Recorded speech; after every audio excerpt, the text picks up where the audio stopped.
Well, that's the first topic, right? We're going to spend the next 20 minutes. But you talking know about that, though, right?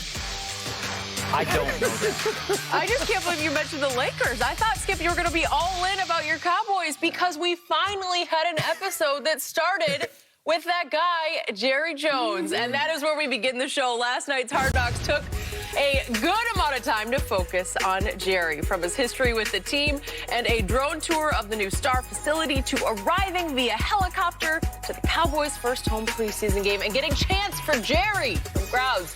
There was a lot of attention on the team's owner. But here's the question. Shannon, will the Cowboys ever win another Super Bowl with Jerry in charge? No. No. Skip, again, how did anything that they led up into Hard Knocks, the first 5 minutes, how does that help the Cowboys win a Super Bowl? Now, since they last won the Super Bowl 25 years ago, they've won exactly 4 playoff games, and they haven't advanced to the NFC Championship game. And I can assure you, so is Jerry Jones willing to do more now than he was then? Absolutely not. Jerry's going to do the exact same thing, and the reason why they're not winning a Super Bowl is because he can't stop meddling. Skip, he can't help himself. Skip, Jerry is good. Don't let Jerry fool you. Yeah, sure, he would like to win, but Jerry like adding them zeros. Skip, what was that star about? What was the drone tour? How did it tell me? I just want you to tell me. The drone tour was amazing footage. It was amazing. I was like taken on a ride into the Star that I thought was inconceivable to pull off, and they pulled that off. But they showed you the magnitude of Jerry's kingdom. Yeah. Yes. Now tell me how they help you win a championship. Maybe maybe it helps you recruit free agents. I don't know. And there's nobody going to say, man, I gotta go play for the Cowboys, man, because you know, but they got this state-of-the-art facility, and they got these luxury high-rise and all this going on. That ain't how guys ain't thinking about that, Skip. They want to win. Jerry's in the way meddling. He's sitting in on coaches. Really, Skip? So what did you hire Mike McCarthy for? What is all these guys that you hired to do a job? What is their job if you're sitting in there overseeing them, micromanaging them, doing their job? What is that about? Jerry keeps saying, and Jerry convinced his fan, man, you heard what Jerry? Jerry said he'll spend any amount of money. Jerry do anything except stay out of the way. When I was a little boy, Skip, my brother tell you this. My grandfather used to give me $1 a day. You know what he paid me for, Skip? That was a lot of money. That was a lot of money. Yeah. But guess what he was paying me for, Skip? To stay out of the way. Because he said, Shannon, you might get hurt. I couldn't do it, Skip. I couldn't get the dollar that he would pay me just to stay out of the way. All Jerry has to do is stay out of the way, Skip, and he can't. He cannot do it. And therein lies the problem. Really, the difference is this management, ownership, and how they do business. You think Mr. Kraft sitting in there looking over Coach Belichick's shoulder? You think Clark Hunt looking over Andy Reid's shoulder?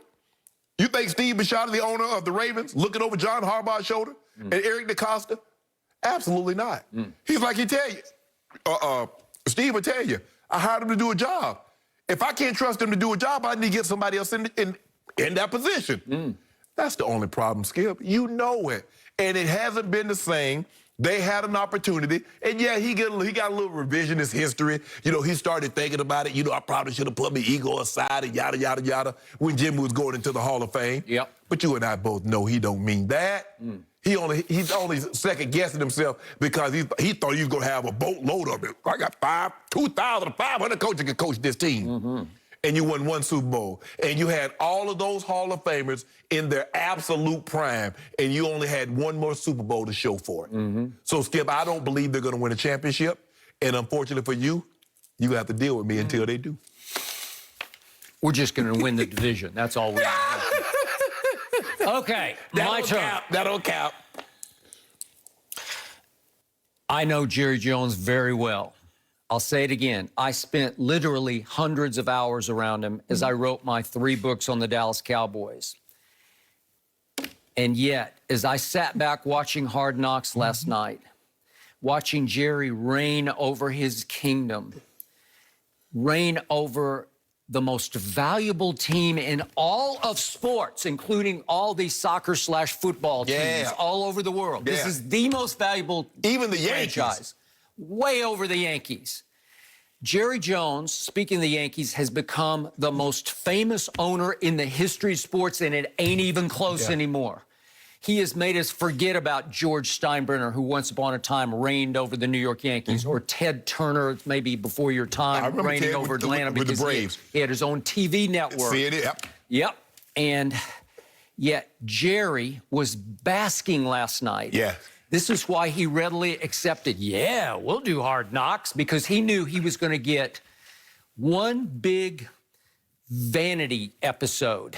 And this was it. This was Jerry in all of his glory. You could see his egomania on display from start to finish. Yep.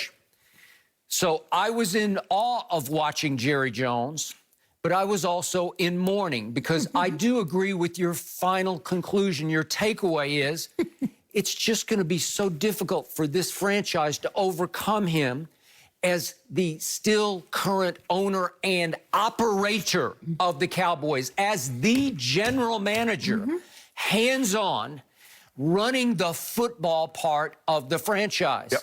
And the most shocking and horrifying scene was about a 2-second shot very early in last night's episode 3, in which they flash and pan around the room of a day after preseason game coaches meeting, in which they are evaluating the performances of various players all the way down to the 3rd and 4th stringers. Right. And all the coaches are gathered in the big, giant coaches meeting room. And as we pan around the room, I see Jerry Jones sitting right in the middle of the front row of the coaches with his head down taking notes. What are you doing? Seriously? Listen, I did in my second Cowboy book give him credit, some credit that Jimmy despised him getting, over the building of that first Super Bowl team, because Jerry was instrumental in pulling off the move of 1992 that put them over the top, and that was the great Charles Haley, acquiring him right out from under a conference rival at that point, the San Francisco 49ers, and Carmen Policy. And they had had enough, more trouble than he's worth, and they traded him to the up-and-coming biggest threat to the 49ers of, at that point, Steve Young. Right. And here came the Cowboys, because they finally had somebody you could not block coming off the edge. I'm not so sure the Cowboys might have been the only locker room that could handle him. Okay, you could be right. And, you know, Jimmy contributed to that, and Michael Irvin contributed to that, and finally even Barry Switzer, where he just connected with Charles. But the point was, that worked. And Jerry's fingerprints were all over that move, because he's a plunger. He's a salesman. He can figure things out. But that wasn't really a football analysis move. He didn't have to decide Charles A was good. He just, everybody knew Charles A was good, exactly. right? Yeah, exactly. Okay, so last night it struck me that this man has gone completely over the edge into egomania. Right. Did you see the footage of him walking out to the first open practice where they filled their little stands? I think they hold like 12,000 people there at the Star, indoors, but they packed the stands, and you could see Jerry, Stephen, and Jerry Jr. They're becoming chips off the old block. They're going to be hard to handle also, because they're just going to slowly take over from Dad, right? So the three of them are walking out into the crowd, and boy, we got a full house. We got a great crowd. And Jerry walks out, and they are chanting, Jerry, Jerry. And I'm thinking, Springer? No, Jones. It's Jerry Jones they're chanting for. He loving it. He's just eating it up. He's basking. You can just see him. He's just basking. They're chanting my name.